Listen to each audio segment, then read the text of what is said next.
My lover's got humor. She's the giggle at a funeral. Knows everybody's disapproval. I should've worshipped her sooner. If the heavens ever did speak, she's the last true mouthpiece. Every Sunday's getting more bleak, a fresh poison each week. We were born sick, you heard them say it. My church offers no absolutes. She tells me worship in the bedroom. The only heaven I'll be sent to is when I'm alone with you. I was born sick, but I love it. Command me to be well. Amen. Amen. Amen. Take me to church, I worship like a dog at the shrine of your life. I'll tell you my sins and you can sharpen your knife. Offer me that deathless death, the good God, let me give you my life. Take me to church, I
Since graduating from the Slade School of Art in 2009, artist-filmmaker Ed Atkins has been busy. He was selected for New Contemporaries and shortlisted for the Jarman Award. He is co-curated at the ICA, being commissioned by Freeze Film and Channel 4, and had a solo show at Tate Britain. We spoke to him about his current exhibition at the Serpentine Sackler Gallery. So, X.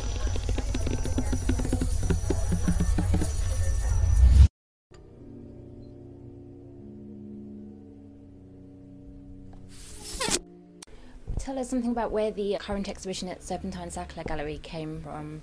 It doesn't actually have a name, does it, this show? The show doesn't, no, but there's the main piece in it is called Ribbons, which is this three-channel video work. In the Serpentine, it's kind of expanded, so there's a fourth channel and it's a larger work now. The fourth channel is individually called Bastard. Where it came from, a lot of this stuff was me. So I made a piece of work last year for the Lyon Biennial called Even Pricks, which was kind of partially in response to ideas, problems of kind of trolling online in a way, or what it was to be kind of misanthropic and maybe a bit monstrous in an online social context. And the fact that a lot of the kind of more the larger kind of social networking things don't really afford antagonism or negativity. You know, like just the Facebook thing of not really having a thumbs down option. You can only ever agree or shut up in a way. You know, you can say, you can write things, but the convenience is always with the affirmative, and that kind of permeates in certain ways about consensus, about agreement, about this tacit idea that we should all be in agreement. And for a long time, I've been writing quite sort of angry stuff or desperate stuff, the writing and the performances in the work. But this was a way of kind of consolidating it and thinking about it in a slightly broader social context. So Even Pricks features this thumb rotating and sort of morphing in various ways and deflating and inflating. All of these things trying to sort of sit together as a metaphoric possibility within the work. And Ribbons was kind of continuing thinking about certain kinds of ways of feeling that were particularly symptomatic of living a life online in a way, or you know. So there's a guy called Biffo Berardi who writes very well about one of the symptoms of immaterial labour being alienation, depression, a kind of detachment, which I guess maybe we can all identify with, spending hours at computers and things, but particularly that kind of way of vicarious living. So the figure in Ribbons, who's often sort of skulking under a table or behind a wall, or is a kind of desperate figure who's kind of pathetic and very sort of needy, horrible thing, really, and a drunk as well.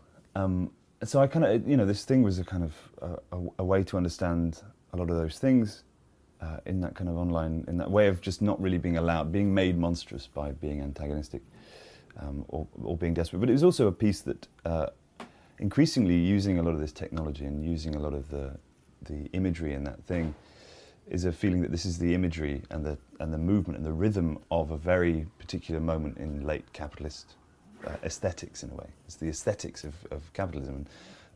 And there was a way of thinking, sort of almost thinking that Ribbons would be like this almost toxic performance of those kinds of aesthetics. And obviously the protagonist of capitalism is a white Western man. You know, that's the figure we know is the site of power. So this figure had to be this thing. Obviously I'm that as well. So there's a lot of convening of kind of difficult ways of understanding yourself through these models literally but also figuratively. Yeah. Is the avatar based on you in any way? Well, it's not. So the way that they're made is this performance capture thing. So I'll sit in front of the laptop with a Kinect camera. I think there's one. Actually, it's not a Kinect thing. It's this Prime Sense thing, but it's a motion capture thing. So I'll perform in front of it, and it will record the 3D map of my face. And then that gets put onto, for the recent one, for Ribbons, he's gone onto this particular model who's called Dave. You can buy him. You know, he's quite expensive, but he's like an off-the-shelf thing, which I've then done all this sort of doodling on his skin and stuff, these reminders and these little horrible things. I mean, so much of it is actually flat planes. A lot of it is building up of images in After Effects and in Premiere, you know. So really, the final image that you end up with is so far removed from its constitutive elements. So the animation stuff or the CG stuff is just one layer, and then pushing and pulling between depths of field. So there's also sort of dust on the fake lens, and there's lens flares, and then there's a background, and then in front of that there's probably some shadows, and so on and so forth. So you end up with a sort of, on the timelines of these things, it's like a cake, and then rendering that out, yeah. But usually it's, from top to bottom, it's like writing and sort of pulling in lots of citation and sort of things that I'm kind of hanging on to, in terms of phrase and images and stuff. I guess this is kind of normal, and then you're putting them together in folders and things, and then drawing out very roughly like how a scene might sort of look. Yeah, I've always tried to keep notebooks and real things, you know, but it's never really worked out. I tend to kind of plunge straight in because you can Occasionally, I mean, so when I'm communicating with the guy that helps with all the animation stuff, I have to draw out stuff for him. So there's these kind of slightly shitty storyboards that happen. I mean, this is for a new piece that's being made, but they're just expedient ways of communicating something, rather than anything in and of themselves. Writing, similarly, I think I get a sort of wrist strain when I try and write with my handwriting now. Like everything is straight away typed. Actually, I've been doing these drawings on the iPad just to see what that's like. That's been kind of, in fact, yes, actually. So all of the drawings and the doodles all over his body are vectors done on the iPad. So they're kind of, nothing eludes the process of digitization really in the work, I guess. Yeah, so it is, I mean, it's technically my movements, my face, my voice, but he is much more, importantly, kind of generic. But generic according to what, the presumption of a kind of every person. Obviously he's kind of a buff, horrible thing. So it is me, but it's also like the work necessarily has a lot of biographical flavour to it, but it's nothing, nowhere near as sort of straightforward as being autobiographical. Sure. Do you think he's an accurate representation of 21st century youth as a... I mean, I would never presume to know what that was. And he's too, I mean, I hope not in a way, because he's desperate and horrified and horrible. But there are definitely things in there that I kind of want to be able to speak of not for anyone, but as myself and my own responses to these things. And a lot of masochistic, guilty behaviour, a lot of a kind of attempts almost to get past guilt without naming it as such in a way. So there's a lot of responsibility that I feel in the making of the work, which isn't necessarily there in people's apprehension of it, I suppose. It's also quite an empty character, if that's not a No, contradiction in terms. Do you think his acts of drinking and smoking and shouting as well are perhaps attempts to fill this void? Yeah, I mean, I've never really thought of him as a character. He's not fleshed out he doesn't have a story. He doesn't have any narrative, really, possibility outside of the situations he's in. He's much more of a cipher, really, for a desire or an incoherent kind of, the need to speak to exist, but the not knowing what to say and how to say it. And the same with the drinking. He's operating in such a hysterical extreme. Both the explicitness of his rendering. He's so kind of present and hyper real in certain ways, but also the drinking, the singing. These are all excessive kinds of behaviour. The singing is kind of sentimental in ways that it's kind of mawkish and a bit like a musical, but it's also, and then the shouting, the constant swearing. Yeah, he's a hysteric, totally. Yeah. And you've mentioned the words pathetic and horrible. I was going to ask whether we ought to be feeling sympathy with him, empathy for him. I think a bit of everything, really. He's so, and I think the work generally demands empathy very aggressively, and in a way that I think some of the things that the work does for me, I kind of hope for it to be quite. I don't know. It's very needy work, but I think it's also important that people don't like him. It's not important but they understand that he's a brute and he's a kind of a symbol of violence and brutality in a way, self-inflicted and then externally. So so he's part of a historical thing, and the fact that the songs are this kind of history of.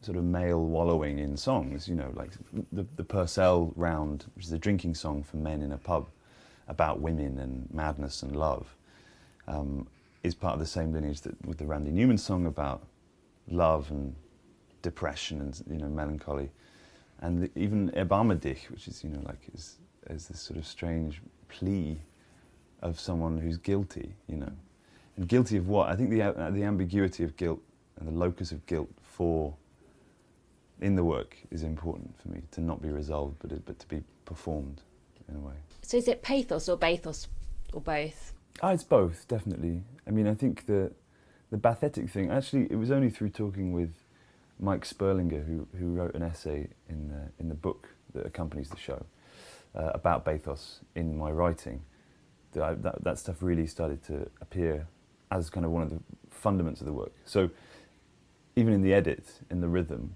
there's a lot of plunging between poles, a lot of kind of almost sort of movements towards the sublime and towards a kind of romanticism and a beauty or something, and intoxication, only to be sort of cut and foreshortened in an instant, you know, or with a fart or with a burp or something. You know, there's kind of also the detumescing of things, so the head deflating, the kind of flaccid cock, and all of these things that are very the lowliest of the low in a way, in terms of kind of literally, like gravitationally, but also as a kind of the failure of something, or something kind of being retarded by its own excessive hubris or something, you know. I was going to ask about the interruptions, actually. Yeah. Are they carefully orchestrated? They become that. They're often much more sort of, you know, what it is to read as you write, in a way, is you know when to drop in a comma or a full stop, or you know when to not do it, and that will become a deliberate kind of destructive or an interruptive thing. So it doesn't. So oftentimes I feel like the work is predicated upon people's general fluency in moving image, TV, cinema, video games, whatever. People know how to read them. Genre, they know how to read some generic things, and they know how to feel when a piece of music in a certain key is played over an image. People know how to feel, but I think that fluency affords such a great kind of tension when you do break it, when you interrupt it, or you say, oh, fuck that, you know, or you sweep it away. So they're often kind of in response to reading the thing and while I'm making it, but then going back and sort of playing with that edit so that it's exactly the right way of interrupting something, you know. Yeah. And how and at what stage did you add the text in to the film? From the beginning.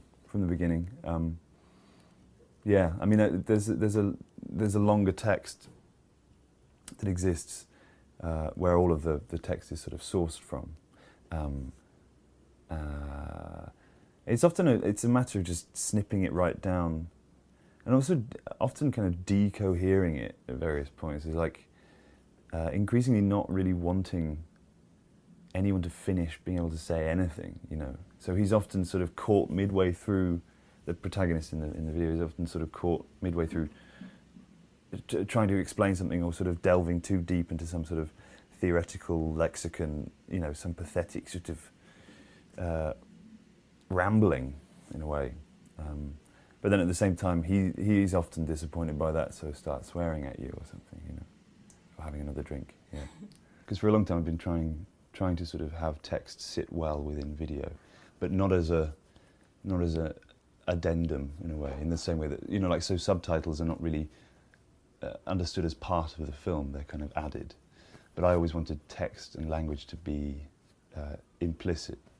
Because I think there's a pervasiveness of you know, technology remystifying our relationship to matter and to other bodies, you know, so not really ever thinking about the bodies that are traumatized in a mine somewhere when they're digging up the minerals that go into this or whatever. You know, that obviously the more the design becomes beautiful, becomes opaque to us, the more we start using words like immaterial when we talk about the digital milieu, when actually, yeah, the cloud is a kind of is a figurative turn of phrase which actually refers to places in the desert which are sort of hulking masses of servers and things. You know, there's nothing dematerialized about that at all. It's just that it's deferred.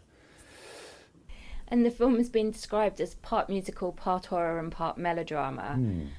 Do you think that's accurate? I think those things are all in there. I would hope there's a lot more in there as well. But I think in terms of, I always kind of get excited by the possibility of things being described categorically, you know, necessarily having to have recourse to saying what something is. And I think a big part of the work is a kind of belief in not having to say that. And how that's difficult in our culture and society is to allow things to not be determined is difficult to hold on to, but I think it's important, because I think actually determining things and categorizing things is a kind of violence, really, often. You know, it's a compromising of something.